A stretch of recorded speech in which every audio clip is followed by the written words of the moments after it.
Welcome to Drinking Bros, presented by GhostBed.com.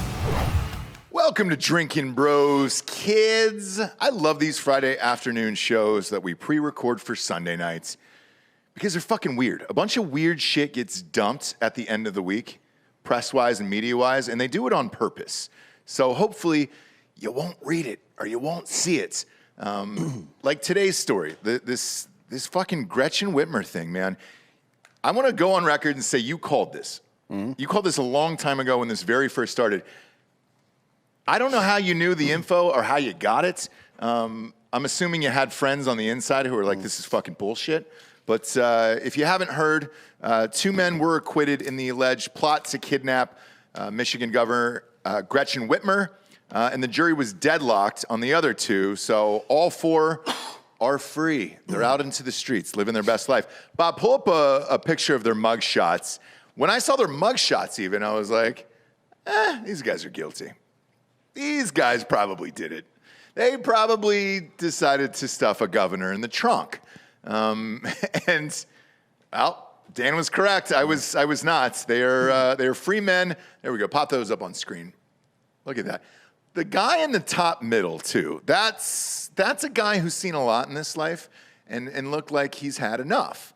Bottom right down there, when you go those massive hoops inside your ears like that, they're stretched out forever. Top left looks like a villain from a Batman movie. Not the new one, because you wouldn't be able to see him. And then top right, looks like a normal dude. No, he doesn't. He looks like a pedophile to me. Top right is definitely an AI. Like, that's not a person. That was just like a symbol of looks images. like, it looks like somebody tried to create a character on like NBA 2K and fucked it up. Yeah. That's the least normal one. Bottom left, he was definitely in a fraternity at University of Virginia at some point. He's what I call a tine head. His head's too small for his body. It looks like a fucking Q-tip. It looks like a little olive on top of a little stick there, a toothpick. Middle bottom is a little Big Bird action going on there. When you have a stash like that, what's the hopes and dreams behind that? To celebrate Oktoberfest? Yeah, in the 1930s, preferably. Not sure where he was going with that. We were talking to Chris Williamson. He's going to be on American Party this week. Great guest, by the way. Yeah, that one. Prepare for that one because it's like fucking 2.5 hours long. But we were discussing this case, and I keep saying this to people. It's okay to not take sides in a fight between 2 assholes. Mm-hmm. Now, I'm glad that these dudes didn't get convicted because this was totally a government setup. Like there were 8 people, I think, in the room. 2 were FBI agents and 2 were FBI informants, right? Like, you've got to at least have one more dude. Right. Like, you can't go 50-50 split, for fuck's sake, and still convict people. But the other part of that is, there's nothing anybody could come in here and say to me that would convince me to kidnap the governor of a state. I'm sorry. No. There's literally not one, because if something was bad enough that I would even consider that, I would immediately fucking just say it on this show and publish it to the entire world. Sure. And then, the mob can take care of that for me. And when I say the mob, I mean people, not the mafia, obviously. So I'm kind of torn on this one. Yeah, and forgive me if I'm incorrect on this, but was this during COVID? I think I remember this was like during COVID at some point. Yes. Which made it a little more believable because small businesses were getting shut down and everything else. Yeah. And I was like, all right, that's probably true. And then sure enough, it isn't. And you were correct on this all the way around. This is a really bad black eye for the DOJ here. And it's the first of many. As a matter of fact, it's technically the second of many because on Thursday, on Wednesday, a man was acquitted from the first person from the January 6th stuff was acquitted. And his argument was, and he used video evidence, I walked right past the cop to get in and nobody said not to. Mm-hmm. And he got acquitted immediately. As a matter of fact, I think the case it was a jury and the jury let him go. Okay. So not a lot of conservatives in the jury pool in Washington, D.C. Not sure if you're familiar with the demographics in that area, and they still said no to that bullshit. You're going to see quite a bit more of that coming, and it's going to start to deconstruct this narrative that there was a coordinated effort by 400 fucking rednecks, basically, or whatever, to trespass. It's not a fucking insurrection. The most armed subset of the most armed population on Earth showed up to insurrect the government and forgot all their guns. Yeah, that's what you're asking me to fucking believe? Left them at home. With this here, the Gretchen Whitmer thing, the really interesting thing is there was 10 charges, and they didn't get any of them. I mean, not one. Yeah. That's crazy. I can't remember a government case where it's the government in on this, and they don't get one single fucking count. That's extremely rare. And kudos to, I mean, look, you've all seen the pictures of them now, so I can't imagine they're criminal masterminds or anything. But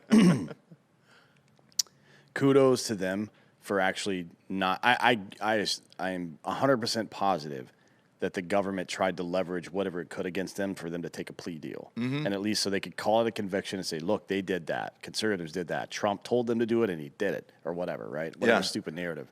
And they said, fuck you, and won their case. Good for them. Yeah, good for them, but now what? Because they spent 18 months in jail awaiting this trial.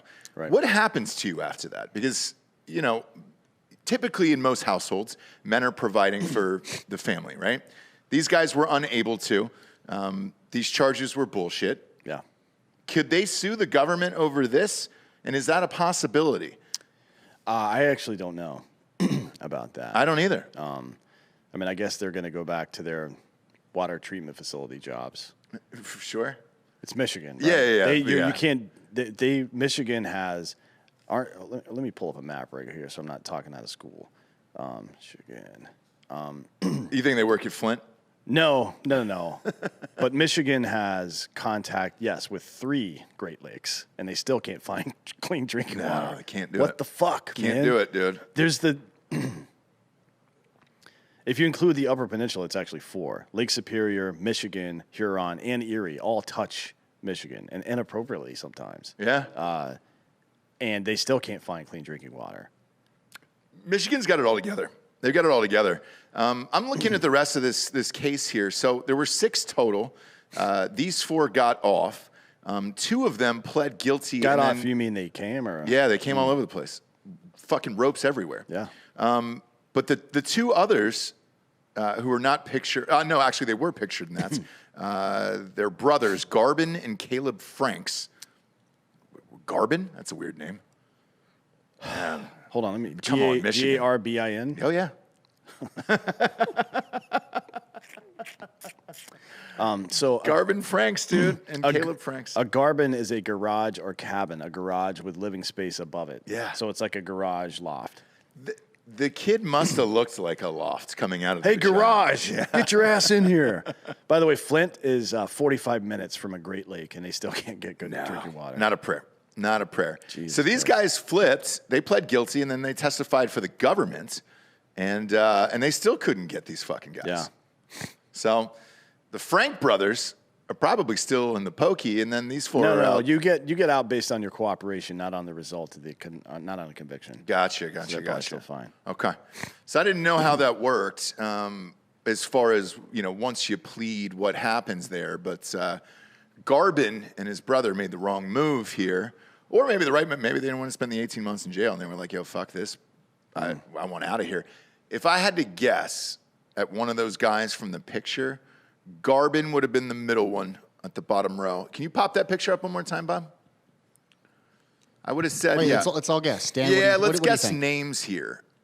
I'm going to say Garbin is the bottom and middle. Rob? He looks like a Garbin with a little tiny mustache. Oh man, fuck this! They all just don't look very similar. I would guess bottom left because I think he looks the most like a discardable person. Okay. And Garbin kind of has the same feel as garbage. I think it's the 2 middle have like the same nose, kind of. I'm going that's the 2, like in terms of bend. It's weird. I don't know. I'm gonna go the 2 middle. Let me change my answer here. Actually, I'm going to go top left. Now that we know the meaning of the name Garbin, I'm going to go top left on that guy. Now, Bob, you can answer this. Just type in Garbin. What was his last name? What did I say it was? Franks? Franks, that's it. Garbin Franks. Just type in Garbin Franks. Let's see who won this. No, you guys are all wrong. It's the guy on the top right, because that's a made-up name, and that guy's a made-up person. Yeah, right. he does look like an NPC. Let's find out who was correct and who wasn't. Garbin Franks. You got it? I heard you scream. What did that mean? Maybe. I saw a picture. Oh, Bob, come on. Are those the Franks? Are those the Frank brothers? Yeah, it's the fake dude. It's the synthetic pedophile and the frat guy. So Giorgio got it? Wait, but which one's which? God damn it, man. I'm so Left is- angry now. Yeah, left is the synthetic pedophile. Damn, And that's- damn. That's Garbin. So the guy on the right, I would have said yes. That's Caleb, right? That's Caleb, and I'm fine with that. I never would have guessed the other guy was a Garbin. Pop that pick up one more time. Congratulations, Giorgio. Yeah, you can give yourself a round of applause. You've earned it. Thank you. I earned it. appreciate that. Wow, fuck me. Damn it, man. Just when you think you're starting to know someone, and then you beef it all up. Then a Son of Garbin shows bitch. up. And then a Garbin shows up. Son of a bitch. Fuck. Why are you wearing that fucking shirt? Cleveland. So this was a bet that I lost, and I'm glad you brought it up today. Bunch of Browns fans who we completely obliterate on a weekly basis on Drinkin' Bros Sports. Deservingly. Deservingly so. Yeah, they don't do anything to help themselves. No, and so you can pop that back on me, Giorgio, here with this Cleveland. Here we go. This is a Cleveland shirt. So a very close source said that Baker Mayfield is going to be the new starting quarterback for the Atlanta Falcons. A bet that I made a while back with Browns fans where, hey, if Baker goes to Atlanta, you got to wear the Browns T-shirt on the show. And they were like, how confident are you in this source? And I was like, look, I'm so confident that I'll wear the goddamn shirt on the show, all right? So today's your day. I'm not going to wait for the announcement on this. I'm just going to get it out of the way, knock out my Cleveland Browns T-shirt, and move on with my life and never watch another Falcons game until we draft a quarterback. What I'm told is the only thing holding this up is whether or not it's going to be a second or a third round pick. I find it hilarious that Cleveland Browns had a first on the table. No one wanted that. And then it got to a second. Now they're maybe discussing a third pick for Baker Mayfield. But if you look at it across the league, there's only a couple teams without a quarterback left, and Atlanta's one of them now. So, Are you saying that Marcus Mariota isn't the quarterback of the future in Atlanta? No. He's 100 years old or? No, he's like 27, I think. Is he? He's think been so. hurt so many fucking times, and I'm like, he reminds me. We might as well have RG3 as our quarterback. That's how many times he's Let's been see. hurt. Let's look up Marcus Mariota's now. He got hurt last year for the Raiders. Yeah, but he wasn't going to play there anyways. No, he's, but he's 28. When you can't even be is he really? That's it. He's only 28 years old. He'll be 29 in September or October rather. Because he got hurt as the backup quarterback. When you're hurt just as a backup on the bench, shit is fucked up, man. Like your body's fucked. His best season is 2016. 61.2% completion, 3,400 yards. Gross. 26-9. That's a pretty good ratio. Didn't turn the ball over much, although that's not typically been the case for him. He's in his career it's 77-45, so he's like 2-1, but that's not good. Like you want 3-1 is good for a quarterback. No. So I got the T-shirt out of the way. Congratulations. I'll live in hell after this. I hope that I'm wrong. It's going to be a contest, right? A competition in spring. Or not spring, but in preseason. I don't even want him on the team. Between him and Mariota. I don't even want Baker Mayfield on the team. I think that's really funny. I think they should switch Hard Knocks to this, and I think you should be forced to watch it. You know what's funny? So somebody asked me on Drinkin' Bros Sports. By the way, it's a private group on Facebook. Just sign up and we talk all kinds of shit in there. Somebody asked me if I'd rather have Kaepernick or Baker Mayfield on the team, and I'm stumped. I'm stumped on that one. I don't know. So I saw something on Twitter today that said there are 3 main players for Kaepernick right now. Like, no, there's not. No, there's not. There's not. There's no fucking way that dude gets signed. At all. And I know he did some throwing for University of Michigan, which only makes me hate that school even more than I already do. He's just not good enough anymore. And the reason being is with the activism and all the other shit that he's doing behind the scenes. And look, good on him for making a shit ton of money. He's got a Netflix doc out. He's got a bunch of shit with Nike. He's been raking in cash for a while off of all this shit. Yeah, just like BLM. Next up is he's going to spend all that money on fucking real estate. Yeah. He'll get a $6 million house. Look, so the first house she bought was a $1 million house, and then she used BLM money to buy an additional house for $6 million. Yeah. Did you see the interview they did outside? No. Outside the house? Yeah. And she was like, I don't know why people are bitching when I live in a box like this. The house she referred to as a box was 6,000 square feet. So I guess our definition of boxes is a little different. There is no size attached to box. A box can be as big as you want it to be. As a child, I dreamt of box that size. A fucking 6,000 square foot house in California. Yeah, that's $6 million, dude. And it's nice as shit. So I don't know what she's referring to as a box. Nice try on that, but it got ghetto real quick when she did that interview. Thespun.com. I don't know what that is or how legit. It's the sports site. Yeah. They say, according to bookies.com, Adam Thompson, I'm not sure. He's just setting odds on this. Okay. Seattle Seahawks, Baltimore Ravens, and Carolina Panthers at plus 650, plus 750, and plus 800, respectively. For Baker? No, for Colin Kaepernick. Oh, boy. Well, Seattle has no one. They got Geno Smith. They're going to have to get somebody or draft somebody. Yeah, I mean, but if you suck, why bring more negative attention to your team? I'd tell you what. I think I know why the odds are like that. So Pete Carroll gave, I guess it was behind the scenes and it got leaked. But he gave a stern talking to the owners to hire more black coaches and do more. So it wouldn't surprise me if you have a shitty team like the Seahawks this year, because all their guys are gone except for DK Metcalf on that team. He's not going to be there much longer. I don't think so either. Why not bring Kaepernick in and walk that walk? You know what I'm saying? What would it harm? Because then you can get a high draft pick. You can say that you actually put him back in the league, and you can be that guy forever. Pete Carroll in real life is an unbelievably positive person. I could actually see him doing something like this. You know what he should do? So those odds make sense, I guess. Is retire. He's a great coach. He has literally nothing left to prove. He is 70 years old. I agree. Go home. He loves it. He loves it. But yeah, and he's so I've never met a guy that lively before. Where you're just like, yeah, dude. When you talk to him, just a normal conversation. It's like I saw him on a beach. Ran into him on the beach, and it was just the two of us. So it was like you're obligated to talk to the other person. I was like, oh fuck! As soon as he turned around, I was like, that's Pete Carroll, and he's like, man, you believe this? What a great day to be alive. Look at this sun. Look at everything that's around us. Isn't this a great day to be alive? I don't know him. I've never met him, anything. For a complete stranger to come up and talk to you like that, even I was just like, shit, this is a nice day. You're right, dude. What am I worried about in my life? This is beautiful out here. Just a good dude. So, yeah, it wouldn't surprise me if he made a move like that and brought Kaepernick back. Man, if someone that positive thinks 9/11's an inside job, you know it is. Does he believe in that shit too? Yeah, he was a 9/11. He had some 9/11 truth or smoke.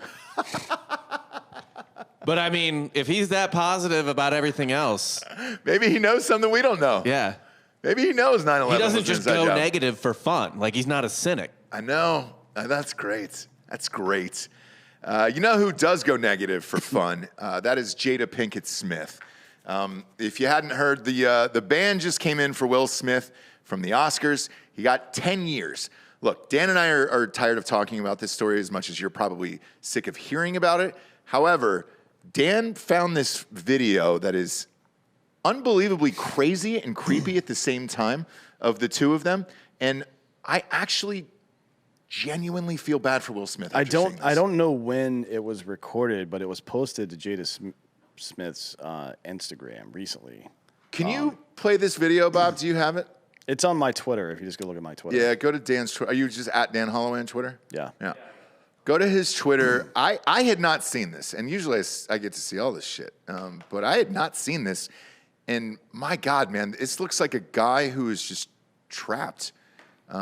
It's definitely. It looks like a scared child. It's definitely been deleted from her Instagram now, but she still. I'm sure she still has the link to Red Table Talk in her fucking bio, though. Well, that's her show. Yeah.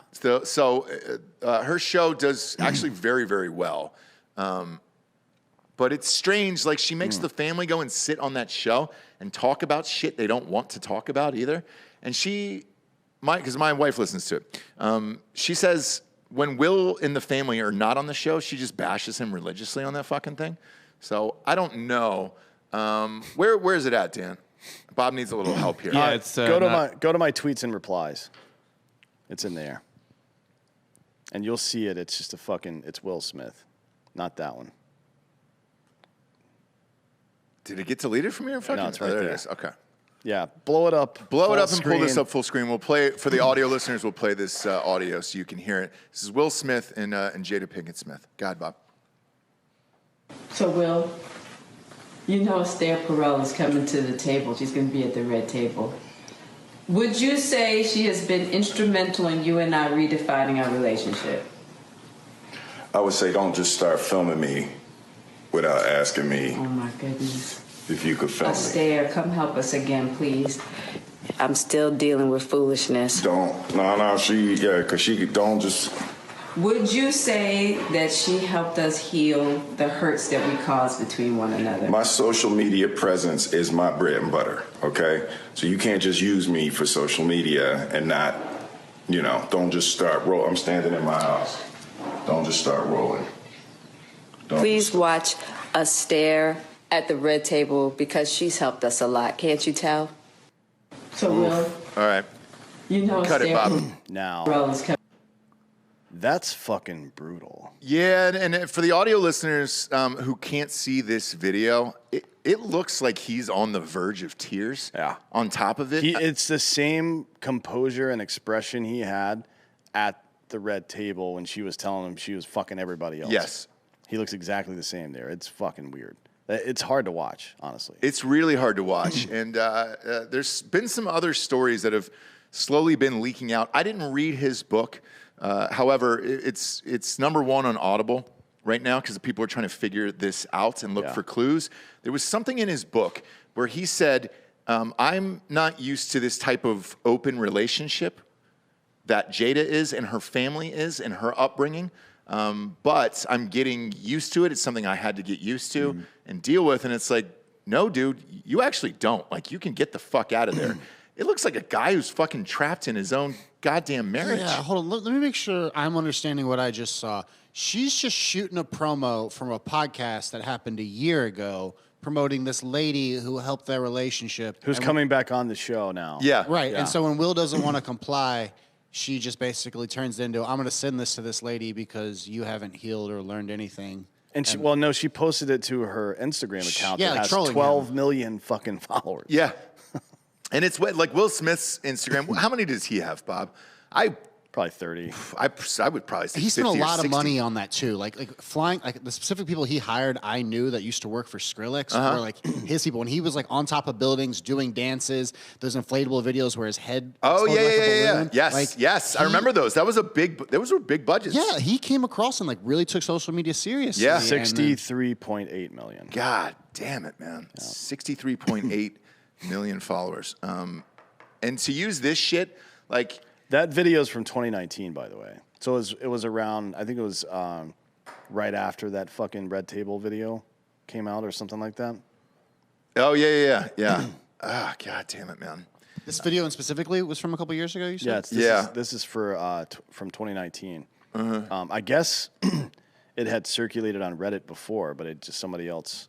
I don't know. I don't remember where I even found it. And then she posted it again today or very recently. No, I think people are just reposting. People are reposting it now because everybody's trying to figure this out. But what I'm saying from the video perspective is, this wasn't like she ambushed him on Instagram Live. This was on Instagram Live. Yeah. And it's like, hey, do you want to talk about our personal life in front of 12 million people? And he looks like he wants to kill himself. And now we are seeing, I guess it's just corroborating evidence to what I've been talking about for the last week or two. And a lot of people brought it up too, but that moment where Will's laughing at the joke, and then seconds later, he's marching on stage to slap this dude after a glare from Jada Pinkett Smith. He has Stockholm syndrome, and he doesn't know what to do about it. That's what it looks like. And everybody else is saying this old clip proves that that we just showed proves that there's psychological abuse in the marriage. It certainly looks like it. We talk about mental health on this show. This might be one of those instances where it's like, hey, dude, let's remove him out of that marriage and we need to get him some help. Get him a conservatorship. Get fucking Britney Spears' dad on the phone. Jesus Christ, dude. And then there was a statement earlier. I'm going to try to bring it up. But she finally spoke out about what was happening that night and inside that theater. And to be honest with you, man, she just threw him under the fucking bus. You gotta get that out of there, dude. The Masters are gonna come after us, bro. How's Tiger doing, real quick? He just stuck one next to the pin and birdied. Okay, all right. Throw a little bit on that, Ross. Yeah. All right, cool. So she finally spoke out, and she said, I don't need to be protected. I didn't need to be protected for any of that. I could stand up for myself. And then why didn't she glare at Chris Rock instead of glaring at Will Smith? Yeah. Maybe you should just grow some hair, bitch. That would have solved this whole thing. Man. Just grow it. Like I don't believe alopecia is real. Just try hard. Just squeeze. I'm just kidding. Alopecia is very real. Oof. I mean, this is just. It keeps getting worse here with this. I just get the fuck out of the marriage. And then the Oscars banned him for 10 years. He is starring in an Oscar movie that's supposed to be out around Christmas for Apple, too. And like everyone in town had said this is going to win all of the awards. I don't know what's going to happen with that film now. It is a monster budget for Apple. $140 million on that thing. So I don't know what they're going to do. The other movies have been canceled so far. Is it possible that he makes a comeback? Yeah, I think if he just came out and divorced her and then said, look, man, I was trapped in this marriage and shit was really fucking bad. I don't know anybody after that video and the other stories that keep coming out every single day. I don't know that anybody wouldn't forgive him, you know? Yeah. Especially in Hollywood, they would be like, oh, yeah, you look. I mean, we've all had friends that dated some asshole and they acted like an asshole while they were dating him and then went back to normal afterwards. So I think that's a pretty easy... That's an easy pathway for him. Should he choose it, we'll see what happens though. Yeah, 10 years though. I mean, shit. What is he? He's got to be 50 something. 53. Bob? He's 53. So he won't be allowed back at the Oscars until he's 63. That's fine. Clint Eastwood's still making movies. He is, but he's allowed to go. They're also not very good. No, he's made some good ones. The Mule. I didn't like. What was the one with the Asian kids that he kept screaming at all goddamn day long? That made a fuck ton of money, and I just didn't dig that movie at all. I liked it up until the resolution where he fakes him out with the fucking Zippo and they shoot him. Like, yeah, cool, man.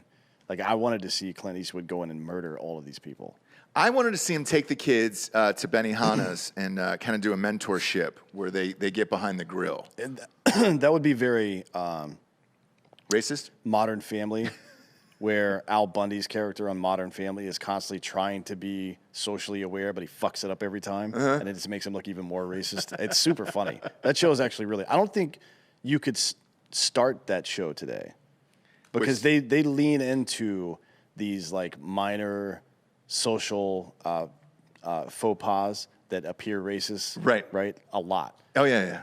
Like he's getting cameras installed outside of his house in one of these scenes on the same day that a black family's moving into the neighborhood. So he goes over to the dude and he explains to him like, "Look, man, I scheduled this 3 weeks ago. I didn't even know you guys were going to be here." That's really funny, but I don't know if you could do that now. No. Even with the not relatively, but like actually diverse cast of both actors and writers they have there, I still don't think you can get away with it. I don't either. Comedy sucks these days. It's a no-go, dude, across the board. Danny McBride is the last one that's pushing crazy shit through. They're doing wild shit on, but it's not. There's not a whole lot of racial overtones, I guess. In what? Righteous Gemstones. There's no.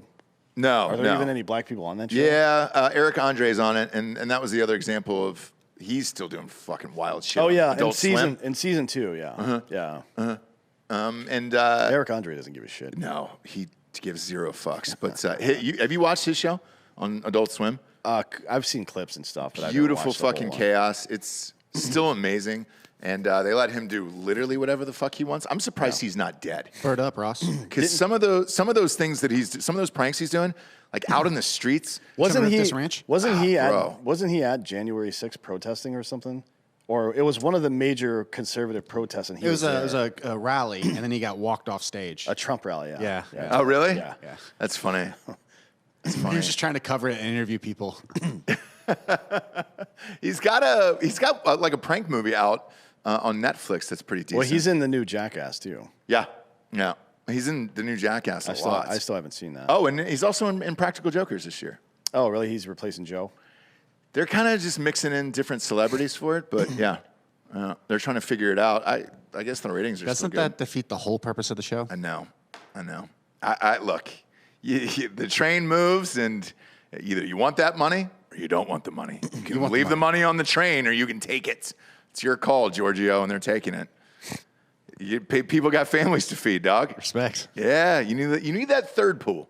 Because everybody talks about your first and second pool at your houses, but it's the third pool that the heater's always broken, and you got to pay for that third pool. So The one the kid's not allowed in. yeah, The kids aren't allowed in any of them. No, none of them. My kids aren't allowed in a ghost bed. God damn it, from ghostbed.com/Drinkin Bros. They're not allowed in mine. They have their own. They have their own ghost beds that I got them. Little twin-sized beds that they sleep in, but they're not allowed in mine. But you can have your own mattress and make your own decisions. If you want your kids to jump on your bed and eat chips in it, fine, that's up to you. Go to ghostbed.com/Drinkin Bros. Today, right now, they got 2 free pillows with a mattress. And the pillows are just as good as the goddamn mattress. I can promise you that. Go to ghostbed.com/Drinkin Bros and peruse their entire store. The bundle package is still there. 40% off adjustable base and the mattress. Or if you just want singular items, load up the cart. Type in the promo code Drinkin Bros at checkout. You get 30% off of everything in there. I think you should try out a court jester size bed. It curls up at the end. I love it. Do they have that? No, They should. that's not a thing. I've been trying to get them to make dog beds though. Oh, yeah. What's the status on I don't that? know. They would murder. When I say I've been trying to get them to make dog beds, what I really mean is I thought that was a good idea, and I'm putting it out into the universe. There are other mattress companies that do that. Yeah, I mean they should totally do it. And they're not on the fucking show. So They don't And exist, to be Rob. honest, just because I haven't emailed Rich doesn't mean he's not here. I know he watches the fucking show. He and should. I've said it a bunch of times. So Dog beds, Rich. If it doesn't happen, it's Rich Bernstein and his address. Hold on a second. I can write him a letter. Here's his number and home address. We've got the Here's CEO his of social Ghostbed coming on security. soon. Yeah, we'll ask him live on air. Yeah. Fuck. We'll put the screws to him. For sure. Go to ghostbed.com/Drinkin Bros. Today, they get a 60-month pay-as-you-go program at no interest if you have decent credits. And you can couple all the deals that I just mentioned earlier with that. Walk out of there with a brand new bedroom set for about, I don't know, 20, 25 bucks a month. You're good to go. You're good to go there. Next up, we got drinkinbros.com/store. What's in the store, D'Anthony? Well, we've got for political season, we've got some new yard signs. We all know about political yard signs. You see them all over the goddamn place every other year, sometimes every year, depending on where you live. And now we've made them that say things like APAC, which is that means all politicians are cunts. So that's a nice little joke between. That's a good conversation starter if you're in a neighborhood where you interact with your neighbors a lot. And they're like, hey, well, what's APAC mean? Well, I've got something to tell you. Yeah, here's what it means. Now, if you're just trying to broadcast your hate and dissent for politicians, which you should on a daily basis, the defund politicians yard sign is also That's dope, really dude. nice, yeah. Yeah, look at that. And if you make sure you get the bro box, because the next box is going to be your themed box. Oh, mine. So there's a shirt in there. There's a baseball card with all your stats on it. Yeah. I saw those stats today. They are great. They should be. It was a lot of homers. a coordinated effort between your wife and Brittany. So Okay. it's not a lot of positive information on there, to be honest. Great. It's It's a more lot like of, agility, power, intelligence. Yeah. Awesome. Yeah. Endurance. Awesome. So it's basically we're going to do that for every personality in the entire company, and it's always going to be rife with insults. Great. Like it's not meant to make you feel good. Sure. So, Can't wait. Yeah, mine are pretty fucked up too. I think mine are actually worse than yours. But yeah, that's fun. We've got the Monkey Co-op sticker is just great. I mean, it's pull that shit up. Yeah, pull the Monkey Co-op up, dude. Let's see that fucking thing. If you're a fan of Andy Warhol, by the way, Ross's boxes. Yeah, dude. Yeah, look at that. The Monkey Co-op. Let's go. Yeah. Let's go. How many guns is that? It's 3 stickers. Okay. So it's 2 guns. But yeah, get that. I think if I see somebody out in public with one of those on their vehicle, I'm definitely going to do something about it. Yeah, you have to. I think that's super nice. You we've got the candles, the Saint Prayer candles with all of our images, likenesses on it. I think yours is the patron saint of technology. Sure is. Sure is. It's not for us. It doesn't work. No. Doesn't work. Mine is the patron saint of not giving a fuck, I believe is what it says. And obviously there's Lord Hot Dog and Jesse, who are hot dog and wine aficionados, respectively. Oh, yeah. So, a lot of stuff going on over there. Plenty of shirts, hats, all kinds of other shit. We've got some gun range bags coming soon. So keep an eye out. Yeah. Next up, we got Super Speciosa. Are you sick of wasting your time and money on fake energy supplements? It's a part-time job trying to figure out what's real and what's a scam these days. Getting a natural boost in energy should be simple. That's why today's episode of Drinkin' Bros is brought to you by the simplest and greatest source of all natural, all organic energy, Super Speciosa, the leader in Kratom products. Dude, I got a fucking lesson today. From Chris, actually, Chris Swims, about Kratom. I was unaware how much everybody uses this shit. Yeah. Jesus Christ, man. I'm late to the. I'll admit it. I'm late to the game on this. Kratom is an ancient super leaf that comes from deep in the jungles of Southeast Asia, where farmers have been using kratom as a natural source of energy for hundreds of years. The benefits: you gain energy, you stay focused. Kratom is best taken before a workout or after for relief. Kratom is all natural and includes 0 chemicals or additives like other supplements. Depending upon the serving size and strain, Kratom can either energize you or help you relax. I had it today before the workout. I said, hey, I'm going to give this a full go. I feel great today. I feel shockingly great today. Usually at the end of the week, I'm a little sluggish, but I feel great today. I might take some before I coach my kid's game tomorrow. Got a big game. Just tear one of the other kids completely in half. The Austin Bulls have a big game for the under 8 league tomorrow, and I'm amped about it. Kratom has been shown to improve your mood, healthier way to unwind, and each strain is unique. They got alkaloid levels, some for relaxation, some are for energy. So you can figure it out. It's 100% satisfaction or your money back guaranteed. Go to getsuperleaf.com/drinkinbros. Promo code Drinkin' Bros for 20% off at Super Speciosa. Superleaf.com/Drinkin' Bros. Promo code Drinkin' Bros for 20% off Super Speciosa. Let's fucking go, dude. Giorgio, you're into that Kratom. He's taking a Kratom dump. Yeah, I was gonna say, man. Like as soon as he bounced out of here, I was like, I knew it. I took several of those on my wedding day because I knew it was going to be a very long day of drinking that I couldn't not be aware for, and it worked great. All right. Giorgio, what's your experience with Kratom, dude? I know you were dumping out here for a second. Yeah, I had to pee real quick. It's great. It's a super awesome nootropic. If you ever feel sluggish or need a little pick me up, we used to stir it in our tea, and a buddy of mine used to just take little capsules of Kratom. But I'm a big fan. Way to rat your buddy out. Yeah, way to rat him out. Who is he? What's his name? What's his fucking full name? You obviously can't be trusted. Not at all. No. Yeah. What's his full name? Say it on air. Sam Dickerson. Okay. Sam Dickerson. I feel like you made that up. So do I. That feels a little made up at the last second, dude. It's all right, though. It's fine. But just say, look, I have an imaginary friend. His name is Sam Dickerson, and we play together for hours and hours after work. He just goes to another school, okay? Yeah, sure he does. Is he from the Niagara Falls area? Yeah. Yeah, I knew him. I knew him a long time ago. I wanted to ask you about this recession that is seeming to be imminent here. Bank of America just issued a warning here about a recession shock coming. Do you see us going into recession anytime soon?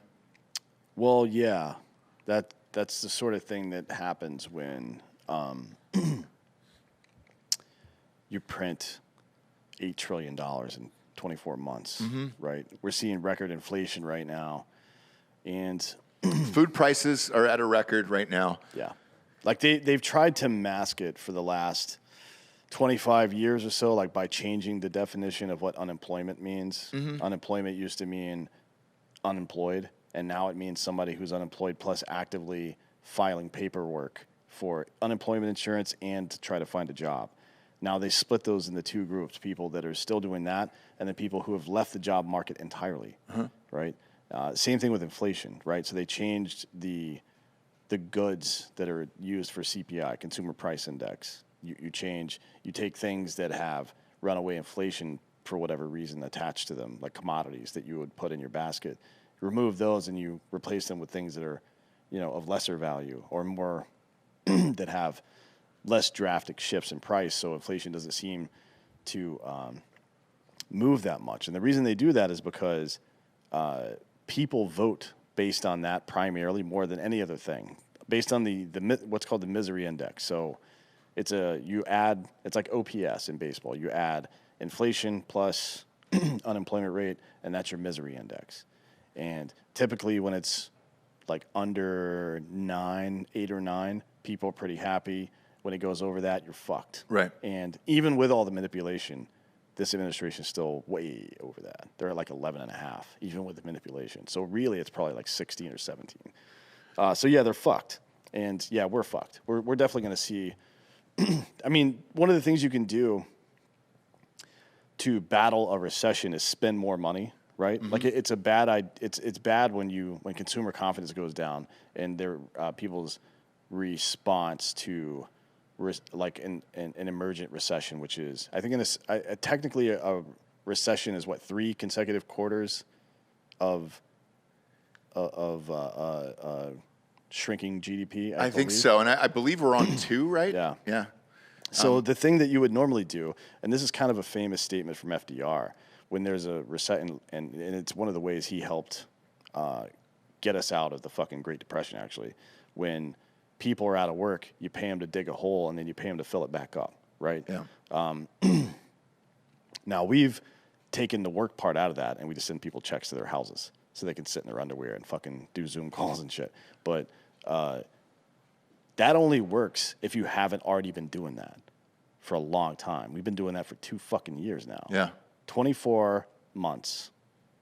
For 24 months, 80% of the currency that exists in our fucking country has been printed in the last 24 months. And the other part of this is the rate hikes that have been going up, right? They've been happening really goddamn quickly. Yeah, I mean, that's another thing. So when we were coming out of the dot-com bust, Greenspan kept rates low. A lot of people didn't like it. Gradually started to raise rates.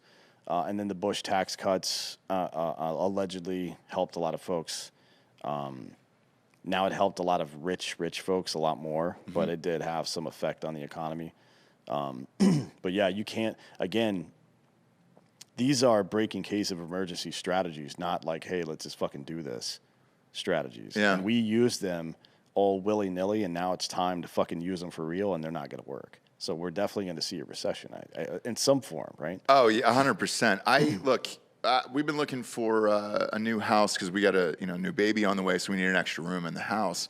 And I was talking to my lender, and I said, hey, what's the timeline for this? Because it feels like there's going to be a huge crash with rates going this quickly.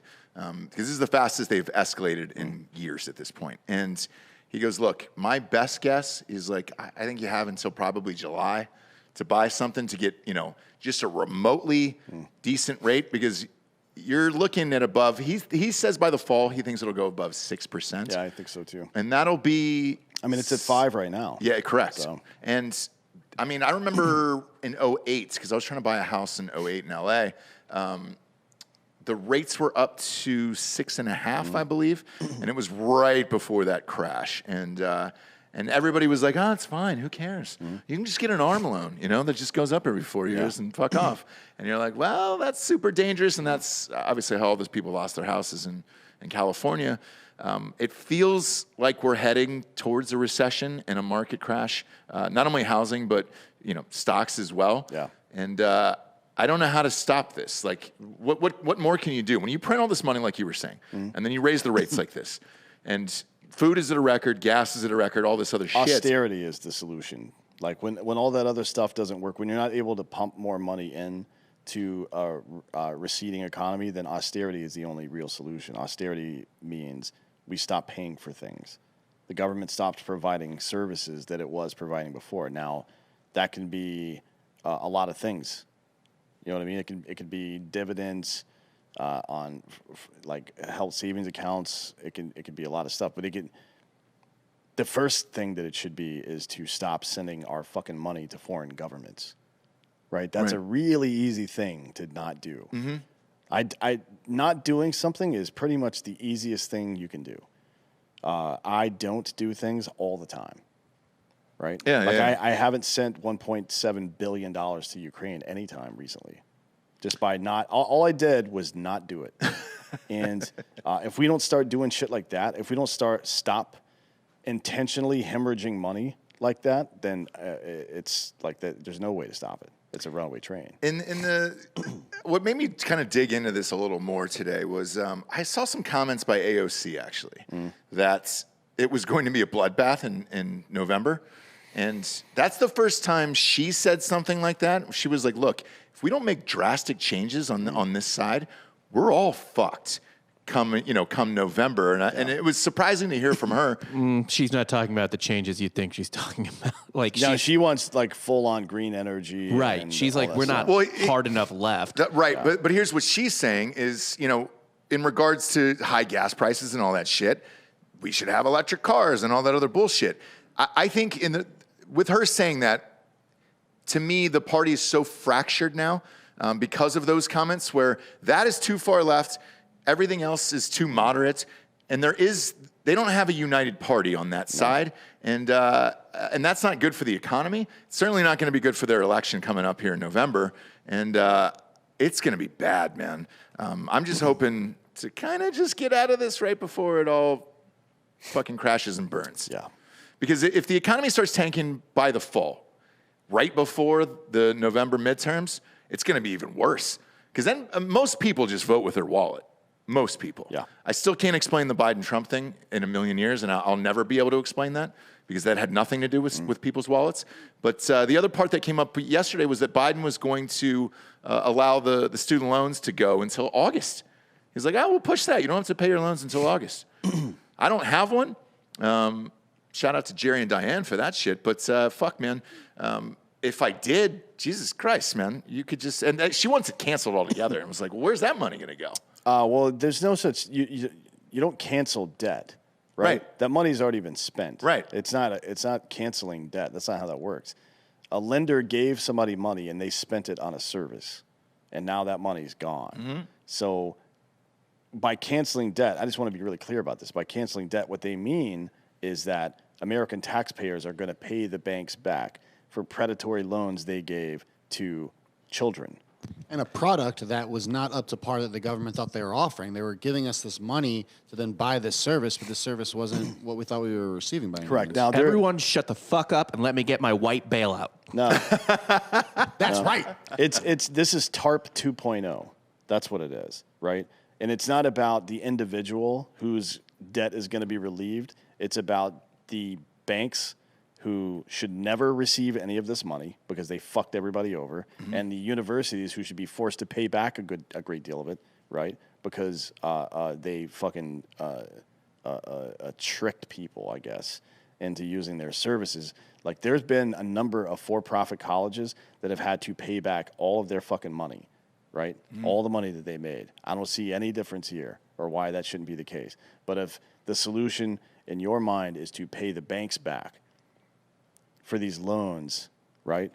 These predatory loans they gave people using my fucking money, fuck you. Yeah. Like, why do you think that your incompetence entitles you to my money? I'm talking about fucking kids out there, 35-year-old people with fucking student loans. You got $100,000 in student loans.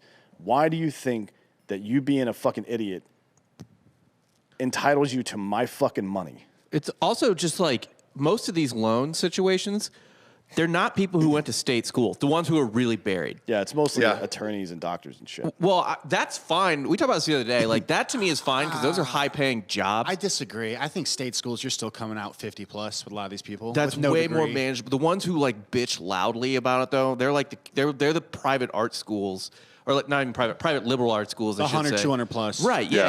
And like, so they're essentially turning to the state to solve their debt problem when they could have turned to the state in the first place to get a more affordable education than they ended up getting. Mm-hmm. Well, they needed that small professor to student ratio. In that all girls dorm. I needed to feel at home.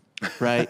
It's like you need to go where you're most comfortable. That's the most predatory part of it to me. Or predatory part of it is that, like, on the college side, they're like, it's not about like education or anything like that. Forget the debt. Like, you got to go where you feel like you can grow. Like, what the fuck? Lessons not learned in blood are soon forgotten, right? And not penalizing these people for being fucking idiots is a detriment to us all. It is the same very bad sign that we gave to corporate America that, hey, you're too big. We are not willing to experience the discomfort if you fail, so we will bail you out no matter how reckless you are. Yeah. And that's what we're telling these fucking kids now. And fuck them, frankly. I don't think it's going to happen. 1, 2, you're old enough to know how much you're spending, how much college is, and everything else. I certainly was. Even though my parents paid for my college, which was awesome of them, I was the only one in my immediate family to get a college degree, and that was a big deal to them. And they were like, it would mean a lot to us. I was like, great, I'll do it. So I went to Ohio State. It is not set up to graduate in 4 years. Yeah. It is not at all. As a matter of fact, the way that campus, the layout of the campus, because it's huge, and I love it and it's beautiful and all that, blah, blah, blah. But as far as education-wise, the way that it is set up, it is designed for you to go 5.5 years, take your money. It is hard to get into your majors, or they're all the way across campus where you can't, cross paths with the other class and it'll line up time-wise and everything else. So you end up going maybe an extra quarter. Maybe take some summer classes. Yeah, exactly. Take some summer, do some other things. So I took it upon myself to graduate in 4 years, and I wasn't the smartest out of all of my friends, but I was the only one. I was the only one to figure out the system to be like, all right, here's how you shortcut this. And I was crisscrossing, curriculum and all that other shit. Now, the reason I'm bringing this up is I would have loved to stay 5 years. That would have been a fucking blast. If I knew the government was going to bail me out and pay for my fucking college, I might have even stayed 6. That would have been awesome. So if these motherfuckers get bailed out and you rob me of possibly 2 extra football seasons at Ohio State, I'm going to be super fucking pissed off about it because I had to get out of there in 4 to save my parents for more money. We also, despite, I agree with everything you're saying, the government paid for my education. I feel like I paid them back. You did. Maybe. You did. The GI Bill, right? Yeah, there is still the issue of the class of people that spend about 40% of our expendable income into our economy aren't able to do that right now. Oh, not at all, yeah. These loans. Yeah. The rate of home ownership has decreased in the millennial and zennial generation more rapidly than it has at any point in fucking American history. And that gives more and more power and control to companies like BlackRock. So we need a solution. We need to get these people out from under this debt somehow. But it isn't the fucking American taxpayer like smoothing over their mistake.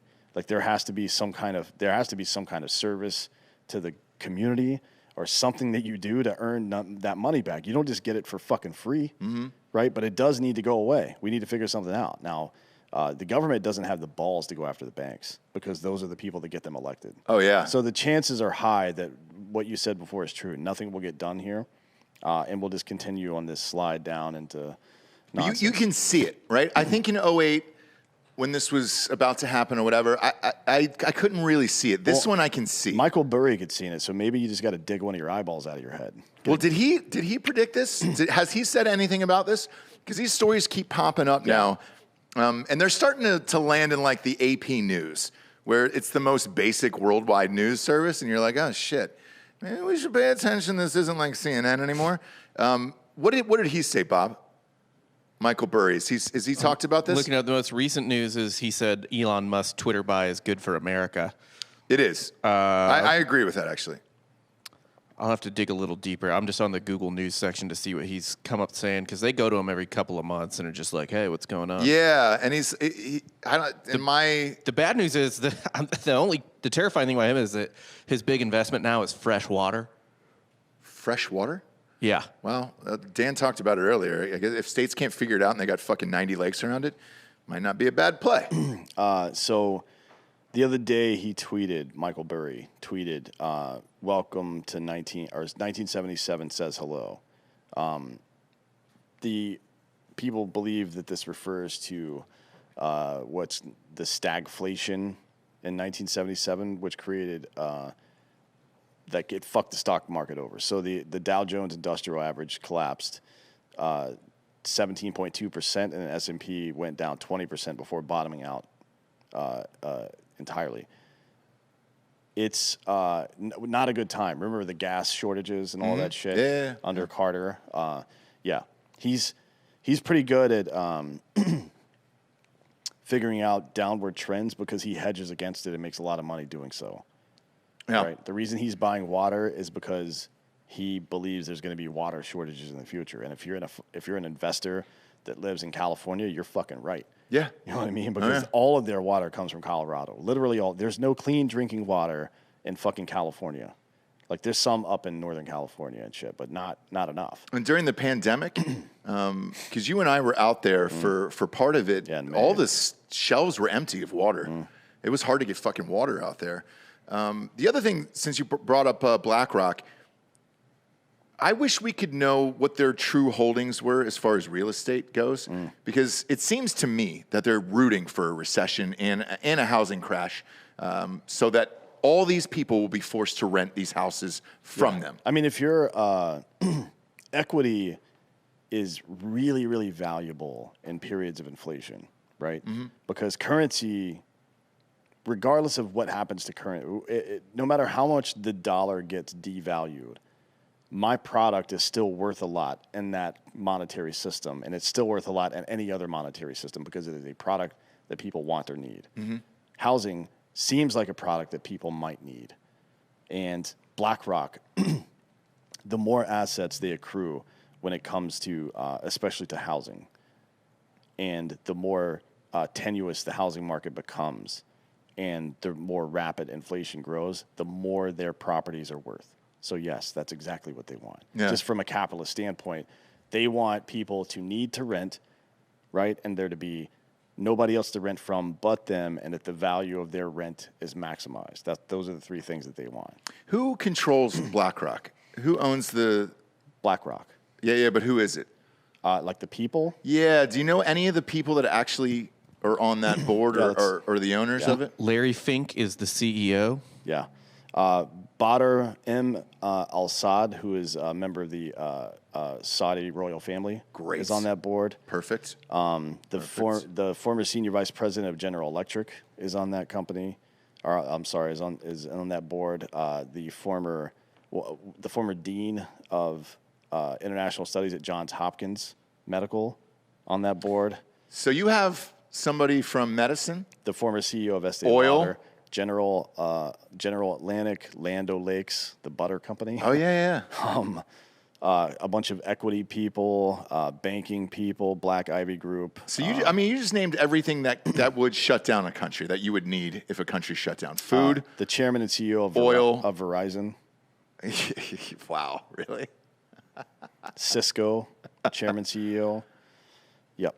No and shit. They manage about somewhere between 11 and 12 trillion dollars in assets. God damn it, dude. And they've been buying up most of the available properties in the United States. So, if it turns out the same as everything else, which is to say there's about an 18-month gap between something being a conspiracy theory and everyone having to admit it's true, it seems like about 18 months from now, BlackRock will own all of us. And I really highly recommend you go to Amazon. And look, it's not free. but buy the series Continuum and watch all 4 seasons. It's a Canadian Canadian TV series, like sci-fi series, where a woman comes accidentally back from the future to the past, and it's set in Seattle basically, but it is in Vancouver, Canada. Okay. I think, or maybe it is in Seattle. Anyways, there's like corporatism has taken over, right? So there's something called the corporate Congress, where corporations have formed their own governing body, and they're the ones that basically rule everything. That is if communism is over here, corporatism is over here, but they're the same. It's just a matter of, is it like authoritarian government in charge or authoritarian people that own all of your shit?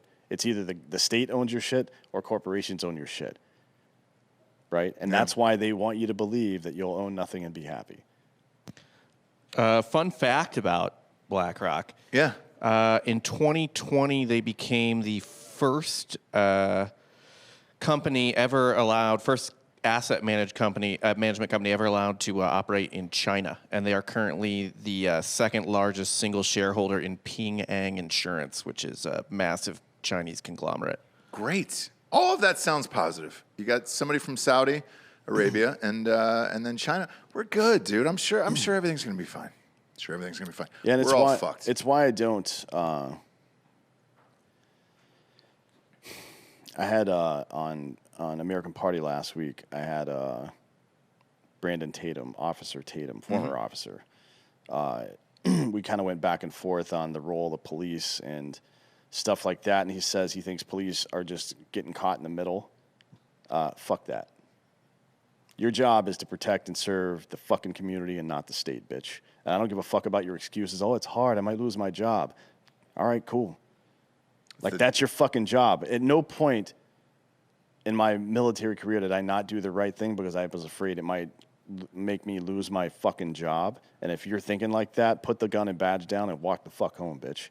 Like, we don't have the time or patience for that bullshit. If you're out there enforcing like COVID laws and shit like that, then take your fucking badge off, because you're not, or at least scrub, serve, and protect off the side, right? And put fucking bootlicking statist on the side. He was on the show last week? Wednesday, yeah. Okay. Or Friday. No, Wednesday, yeah. Okay. Yeah. Well, it was technically this week, but this is for Sunday, right? Whatever, man. You know, we're living in an alternate universe here. Like, I don't think they're bad people. I think they are. Obviously, I don't think they're bad people. I think they are mischaracterizing what their fucking responsibility in this country is, right? Your responsibility is to serve and protect the community, not the state, not the mayor, not your bosses, the community, the end. And if anything fucking interferes with that, and it has, right? People are afraid to lose their jobs, and that's what fucking authoritarianism does. It slowly creeps up, and it makes things first inconvenient and then intolerable for you, right? Inconvenient as in, I've got to go outside to do something now, or I have to drive farther away to be able to do this because this place has regulations I don't like. And then they outlaw that, right? So you only can go to this place. Mm-hmm. Now you're being fucking mandated and coerced into behavior that you didn't want to do, and that is counter to liberty. So if you're a police officer out there and your baseline isn't to secure communities, to serve and protect to the end of liberty, right, for your community, then you're a piece of shit, in my opinion. And we have no tolerance for that. Things have gotten too serious now for us to have people out there wearing the badge and armed up in communities that aren't fucking fighting against, right, people that are mandating shit like that, or BlackRock buying up shit like that. Like, if you become a weapon of the state, then you're my fucking enemy, bro. Like, I'm sorry about your fucking feelings on that issue, but that's just how it is, right? Luckily, most police officers, the vast majority, are not like that, including major figures like Mark Lamb in Arizona, the American sheriff. You can find him on social media, Alexander Villanueva. Even the sheriff in San Antonio here has told people to fuck off, right? And he's a Democrat, but Black Rifle supported not him, but the fucking community with, like, a boat to, like, patrol the fucking border to make sure people aren't just sneaking in. And then they got in trouble for that. You know what I mean? But there are people out there standing up. It's mostly been sheriffs. City police is different. Do we got any sheriffs over here? We got some listeners in the studio today. I'd say what, when you guys come into town, we always have you on as Drinkin' Bro of the Week. Let's start with you. Why don't you hop on up here? Are you allowed to come on? Okay, great. Come on up here. Come on up here. We've had a bunch of listeners pop by recently, and it's always nice to have you guys on. You don't have to wear the headphones. They're mostly for me because my voice is so loud. If I don't wear them, I'll be even louder, which is impossible. Yeah, you have a loud voice. It's huge. Yeah. It's huge. Even I have to tone it down a little bit. What's your name? Chase. Chase, what's your last name? Nelson. Welcome to the show, dude. Thanks. It's awesome. Yeah, where are you from?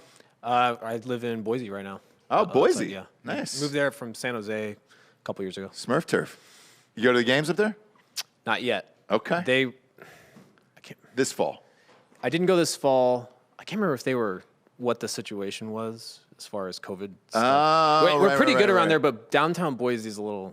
Is it liberal? Yeah. That's right. So is Austin. Yeah. So I Austin. don't live down there. I don't either. I live outside of Austin. Yeah. Same. I live all my shit's But coming Republican from up there. like NorCal, Bay Area, Yeah. I lasted about 2 months and then we got the hell out. Crazy, right? Yeah. And here's the fucked up thing. A lot of people are moving to Idaho from California Everyone. and then here as well. Yeah. I was telling a story about looking for a house earlier. We looked at a house today. I drove up and it had a Dodgers flag, huge Dodgers flag in the front yard, and then a huge vote for Beto fucking thing in the front yard. And I was like, oh God. My realtor doesn't listen to the show, but yeah, I was like, when I drove by it to approve it the other day, and I talked about it on Ross Patterson Revolution a little bit with my wife, I was like, this ain't gonna work, friend. That's the staple. That's what everyone thinks is coming.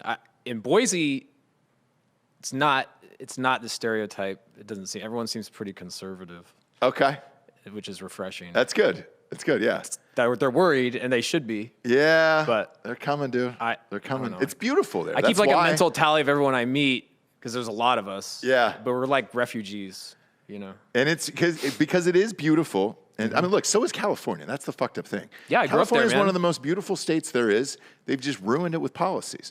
And the same will happen. It's like when I saw that fucking dude from California today, I was like, you got to be kidding me.